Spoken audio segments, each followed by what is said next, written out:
Les textes liturgiques du jeudi 14 août 2024. Première lecture. Une femme, ayant le soleil pour manteau et la lune sous les pieds. Apocalypse 11, 19 à 12, 1-6 à 10b. Lecture de l'Apocalypse de Saint Jean. Le sanctuaire de Dieu, qui est dans le ciel, s'ouvrit, et l'arche de son alliance apparut dans le sanctuaire. Un grand signe apparut dans le ciel, une femme, ayant le soleil pour manteau, la lune sous les pieds, et sur la tête une couronne de 12 étoiles. Elle est enceinte, elle crie, dans les douleurs et la torture d'un enfantement. Un autre signe apparut dans le ciel, un grand dragon, rouge feu, avec 7 têtes et 10 cornes, et, sur chacune de ces têtes, un diadème sa queue, entraînant le tiers des étoiles du ciel, les précipita sur la terre. Le dragon vint se poster devant la femme qui allait enfanter, afin de dévorer l'enfant dès sa naissance. Or, elle mit au monde un fils, un enfant mâle, celui qui sera le berger de toutes les nations. Les conduisant avec un sceptre de fer, l'enfant fut enlevé jusqu'auprès de Dieu et de son trône, et la femme s'enfuit au désert, où Dieu lui a préparé une place. Alors j'entendis dans le ciel une voix forte, qui proclamait, « Maintenant voici le salut, la puissance et le règne de notre Dieu, voici le pouvoir de son Christ. » Parole du Seigneur. Psaume 44, 45, 11-12a, 12b13, 14-15a, 15b16. Écoute, ma fille, regardez tends l'oreille, oublie ton peuple et la maison de ton père, le roi sera séduit par ta beauté. Il est ton Seigneur, prosterne-toi devant lui. Alors, les plus riches du peuple, chargés de présents, quêteront ton sourire. Fille de roi, elle est là, dans sa gloire, vêtue d'étoffes d'or, on la conduit, toute parée, vers le roi.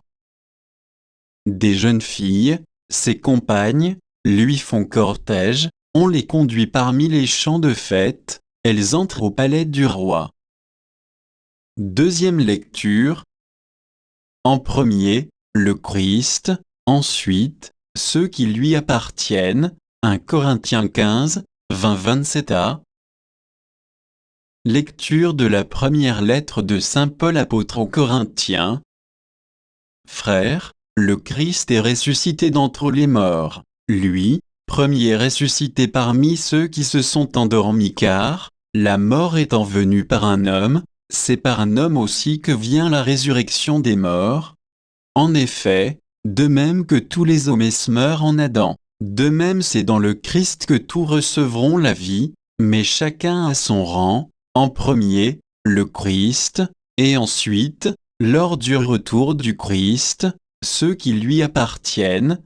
Alors, tout sera achevé, quand le Christ remettra le pouvoir royal à Dieu son Père, après avoir anéanti, parmi les êtres célestes, toute principauté, toute souveraineté et puissance, car c'est lui qui doit régner jusqu'au jour où Dieu aura mis sous ses pieds tous ses ennemis, et le dernier ennemi qui sera anéanti, c'est la mort, car il a tout mis sous ses pieds. Parole du Seigneur. Évangile. Le puissant fit pour moi des merveilles, il élève les humbles. Luc 1, 39-56. Évangile de Jésus-Christ selon saint Luc. En ces jours-là, Marie se mit en route et se rendit avec empressement vers la région montagneuse. Dans une ville de Judée, elle entra dans la maison de Zacharie et salua Élisabeth.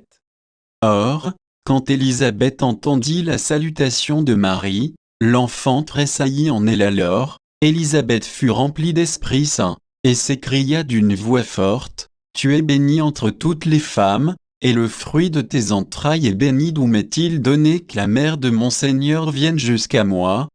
Car, lorsque tes paroles de salutation sont parvenues à mes oreilles, l'enfant a tressailli d'allégresse en moi. Heureuse celle qui a cru à l'accomplissement des paroles qui lui furent dites de la part du Seigneur. » Marie dit alors, « Mon âme exalte le Seigneur, exulte mon esprit en Dieu, mon Sauveur. » Il s'est penché sur son humble servante. Désormais tous les âges me diront bienheureuse le puissant fit pour moi des merveilles. Saint est son nom, sa miséricorde s'étend d'âge en âge sur ceux qui le craignent déployant la force de son bras. Il disperse les superbes, il renverse les puissants de leur trône. Il élève les humbles, il comble de bien les affamés, renvoie les riches les mains vides, il relève Israël son serviteur, il se souvient de son amour, de la promesse faite à nos pères, en faveur d'Abraham et sa descendance à jamais. Marie resta avec Élisabeth environ 3 mois, puis elle s'en retourna chez elle. Acclamons la parole de Dieu.